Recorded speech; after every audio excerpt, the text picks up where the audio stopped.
Hey guys, got a new guitar today.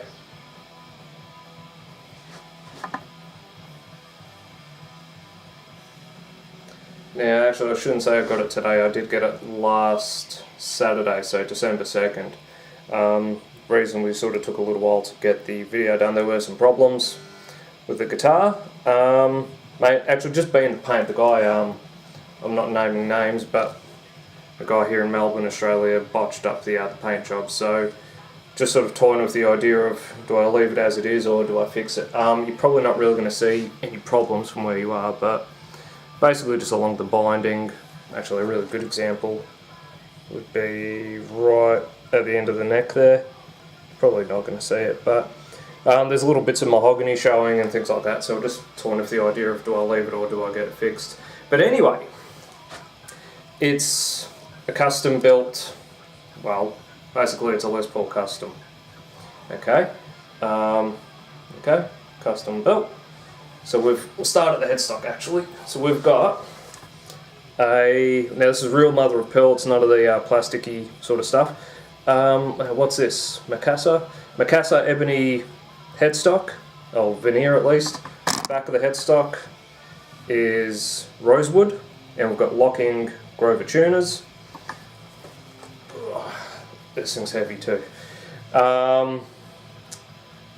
Which is the traditional Gibson truss rod, so you know, I think it's 5/16 or whatever it is, the wrench in that. Bone nut, real mother of pearl inlays. Now here's the funny thing is, say for example someone like Stu Mac buys their mother of pearl from us in Australia, and we can't buy it back because of import taxes and import laws and that sort of thing, so figure that one out.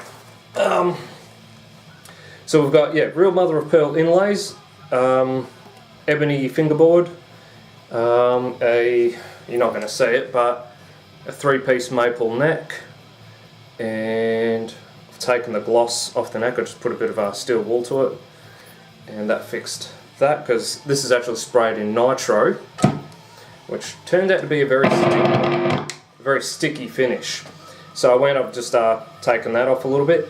Now this is where things change. The idea was to sort of combine traditional Gibson with ESP. So it's, you know, basically a traditional Les Paul custom with 24 frets, okay? And the cutaway has been extended down a little bit so we can get up to the 24th fret, no worries. Now, obviously there's no toggle switch here, moved it down to here. Switchcraft switch, 500K CTS pot, which I think stands for Chicago Telephone Supply. I can't remember when they started that company, but I've ordered a new knob for that because this is something I would associate with a bit more of a Les Paul standard, not a Les Paul custom. So I've got a black speed knob on the way.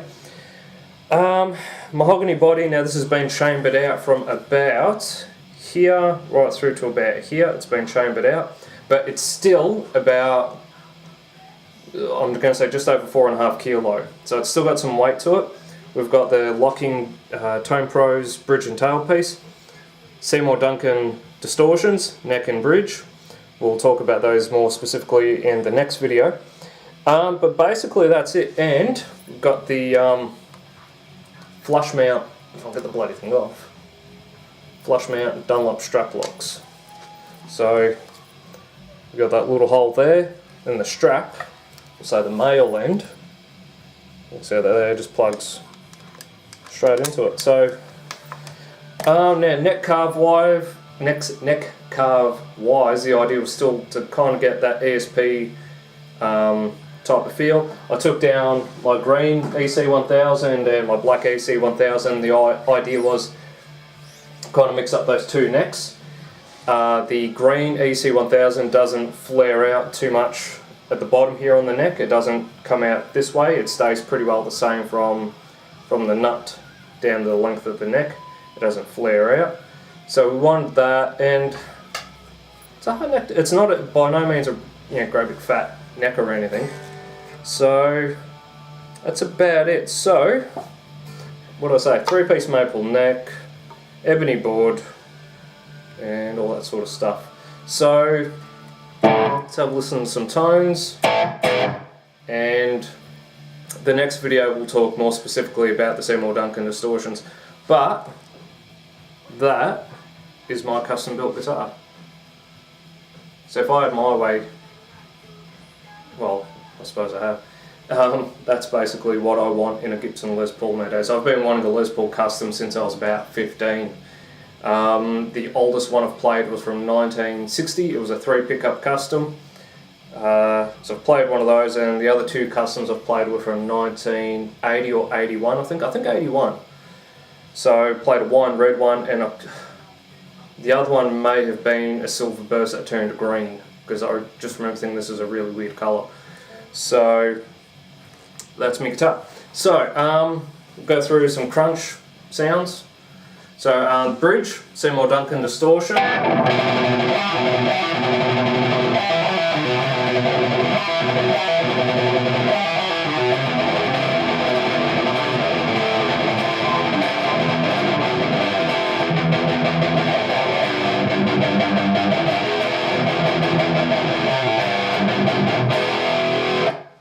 So, bridge distortion, and it's the same pedal board as always. In my audio tube zone with the Boss GE7 equalizer, Rocktron silencer, and today we're using the MXR carbon copy for delay.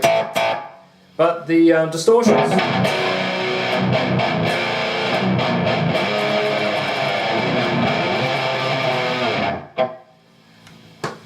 We'll talk about more on that in the next video. Some lead on the neck distortion.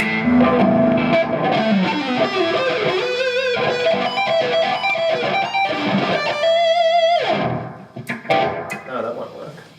So,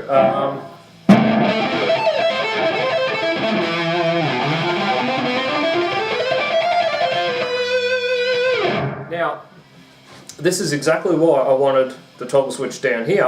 One, so I kind of slap it out the way like you would on a Strat, and if I want to do any tapping, it's not in the way. So if I go to the neck pickup, if I want to do something,